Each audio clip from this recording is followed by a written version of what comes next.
선생님과 함께 이제 땅끝 살펴볼 수 있도록 해요. 땅끝이라고 하는 이 시에서는 땅끝이라고 하는 시어가 가지는 여러 가지 의미를 잘 구별을 하는 게 너무 중요하겠죠?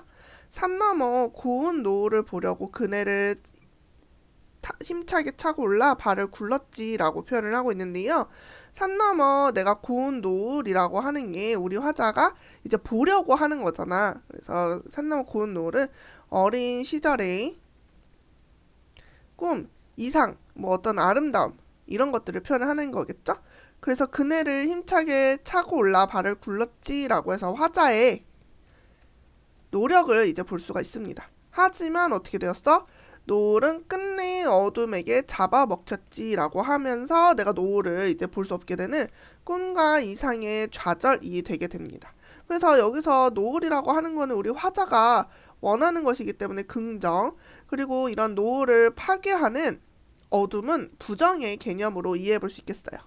나를 태우고 날아가던 그네줄은 오랫동안 삐걱삐걱 떨고 있었어 라고 하면서 이런 꿈이 좌절된 모습을 음성 상징어를 통해서 구체적으로 묘사를 하게 되는 거죠. 특히 여기서 삐걱삐걱이라고 하는 이 시어가 청각적 이미지이고, 여기서 떨고라고 하는 거는 이미지, 떨고라고 하는 거는 시각적 이미지라서 이런 자신의 안 좋은 상황을 표현을 하는 거라서 이런 표현이 객관적 상관물이라고도 볼 수 있습니다. 나의 상황을 드러내는 그네줄은 객관적 상관물로 보면 되는 거죠. 1년과 마찬가지로 어릴 때의 나비를 쫓듯 해서 나비는 내가 긍정적인 거, 아름다움에 취해서 땅끝에 왔지라고 해서 이때의 땅끝은 중요하죠. 이상적인 공간인 거죠. 내가 나비를 찾아온 공간이라서 긍정적으로 볼 수가 있게 되는 거죠. 그런데 여기에서 보면 그건 아마 끝이 아니었을지도 몰라. 이거는 이제 성인이 된 후의 깨달음이 되는데, 그러나 하면서 분위기 앞에까지 이제 나비 쫓아가면서 되게 좋았죠. 그래서 인식이 먼저 1차적으로 전환이 되는데, 뭐라고 하냐면은 살면서 몇 번은 땅끝에 서게도 되겠지라고 이야기를 하고 있죠. 여기서 땅끝이라고 하는 의미는 이제 어떤 절망의 공간이라고 볼 수가 있게 되는 거죠. 파도가 끊임없이 땅을 먹어 들어오는 막바지에서 파도라고 하는 게 이제 계속 나를 침범하는 존재니까 나를 이제 삶을 위협하는 존재로 보아서 세모표를 역시 마찬가지로 쳐볼게요. 그런데 여기서 이렇게 뒷걸음질 치면서, 이게 뒷걸음질이라고 하는 게 그래서 되게 중요한데, 화자가 땅끝에 있음을 보여주는 상황에서 도망치려고 하지만 차마 뒤돌아 도망갈 수는 없는 상황이라서 소극적 태도를 보여주는 부분인 거지.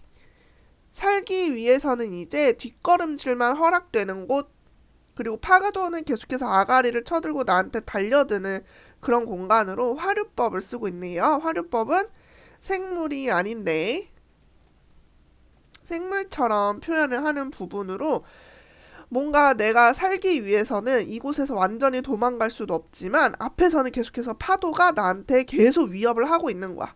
찾아 나선 것도 아니었지만 끝내 내가 발을 디디고 서 있게 되는 거죠. 그래서 이 땅끝이라는 공간이 원하지 않아도 오게 되는 공간이라고 볼 수 있게 되는 건데, 한 번 더 그런데 라고 하는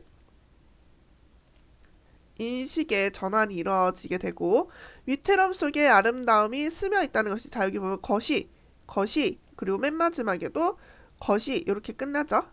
그러니까 종결 부분의 반복을 통해서 이제 운율을 형성한다라는 거를 먼저 기억을 해주시고, 무엇이 이상한가 보니까 위태로움 속에 아름다움이 스며 있다는 것이 되게 중요한 건데,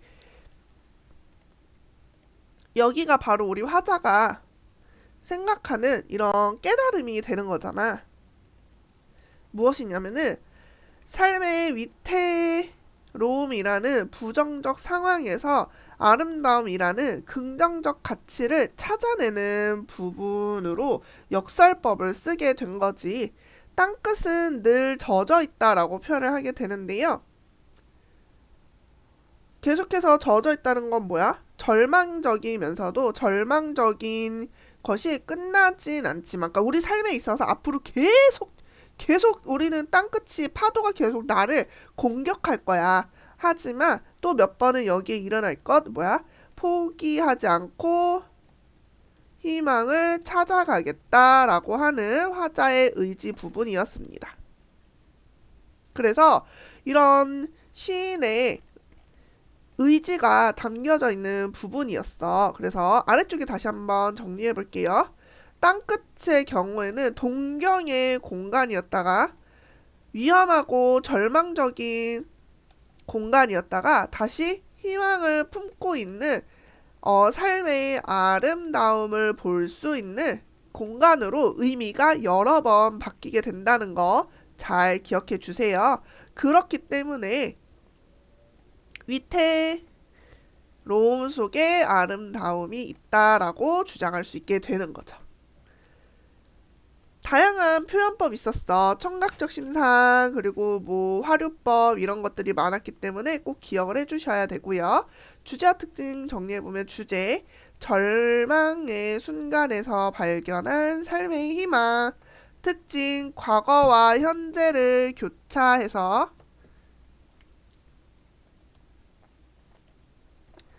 시상을 전개를 하였지요.